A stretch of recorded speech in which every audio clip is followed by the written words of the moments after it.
We've made enormous progress this year tackling the pandemic across Britain. We're not at the end of it, but the signs are very hopeful.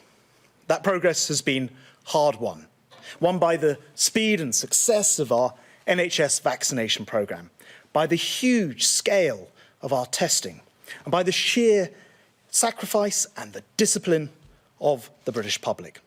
And so it's important that we don't put that success and undermine it now by putting it at risk.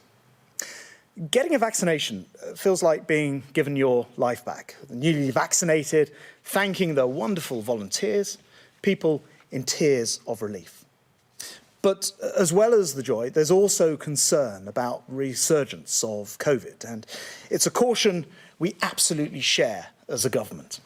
And it's why the only route out of this pandemic is careful and prudent, a responsible one.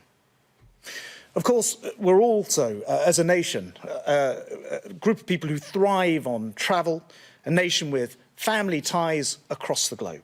Notably, nearly 1 in 3 new mothers in the UK was born overseas. And in 2019, UK residents took over 93 million trips abroad.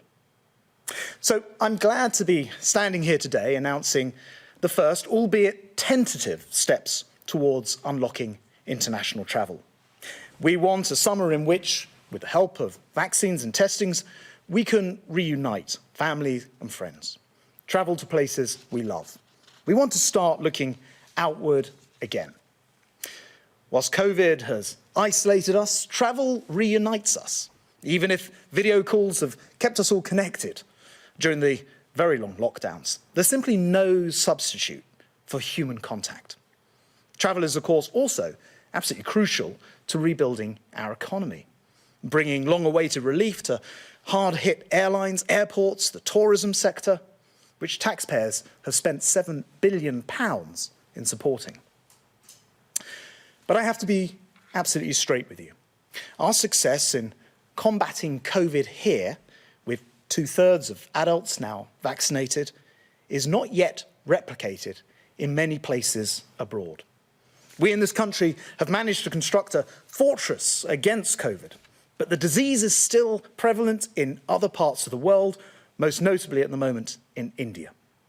In fact, more new cases of COVID have been diagnosed around the world in the last 7 days than at any time since this pandemic began. And nobody wants to go back into lockdown, not ever. And that's why today's announcement, removing the stay in the UK restrictions from the 17th of May, is necessarily cautious. We must make absolutely sure that the countries we reconnect with are safe, that their infection rates are low and that their vaccination rates are high. It means making sure that we're not incubating the most dangerous variants, that they're not, and that they have safe and secure surveillance in place. And that's why the Global Travel Task Force has come up with the traffic light system classifying destinations by risk. And this is based on data by the Joint Biosecurity Centre, and it will be published on gov.uk. Red countries are those which should not be visited except in the most extreme of circumstances, where repeated testing and isolation in designated government hotels on return is compulsory. Non-UK residents who've been in a red country in the last 10 days will still be barred from entering the UK. I have to tell you now that due to concern about COVID rates and variants of concern, Turkey, the Maldives, Nepal must regrettably be added to the red list today. Amber countries form the biggest group. As with the red list, you should not be travelling to these places right now. Returnees will have to do tests on 3 separate occasions, once before departure, twice after arrival, and isolate in a place of their choosing for 10 days. Finally, we have the green countries, which you will have the opportunity to visit no earlier than the 17th of May, as long as you take a pre-departure test before returning to England and a second PCR test 2 days after you return. And with these green countries, you will not need to quarantine. And travellers will be glad to hear that we've been successful in driving down the costs of tests. However, by necessity, this initial green list must be, I'm afraid, limited. So I'm announcing today that from May the 17th, you'll be able to travel to 12 green list countries and territories, which includes Portugal, Gibraltar, and Israel. I regret the favourite summer destinations like France and Spain and Greece are not yet included, but every 3 weeks from reopening, we'll be reviewing the countries to see how and where we can expand the green list. So this is just a first step. The signs overseas are now more promising as a result of their vaccination programmes beginning to crank up. And as the summer progresses, we hope that more traditional tourist destinations will be unlocked. But we have to turn the key slowly. And green list countries will be placed on a watch list if we start to have any concerns. And if it's necessary because of a new upswing in cases or a new variant, we'll not hesitate to act fast and withdraw green status.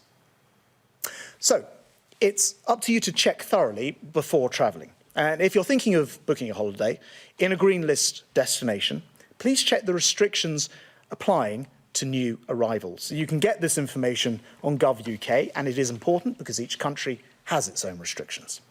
Indeed, our strong advice is not to book any holiday which does not include a refund in the event that the COVID-related situation changes and you're able to cancel. And I'm afraid we do expect longer delays at airports, and Paul will be saying more about this in just a moment.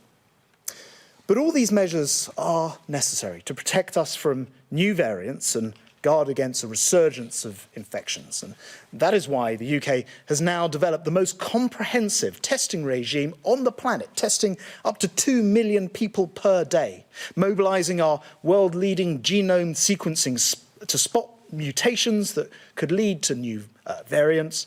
And these are, if you like, the walls of our fortress, because the first duty of any government is to preserve the safety of its people. But it's also our responsibility to show global leadership, to work with other countries, to create safe standards for international travel.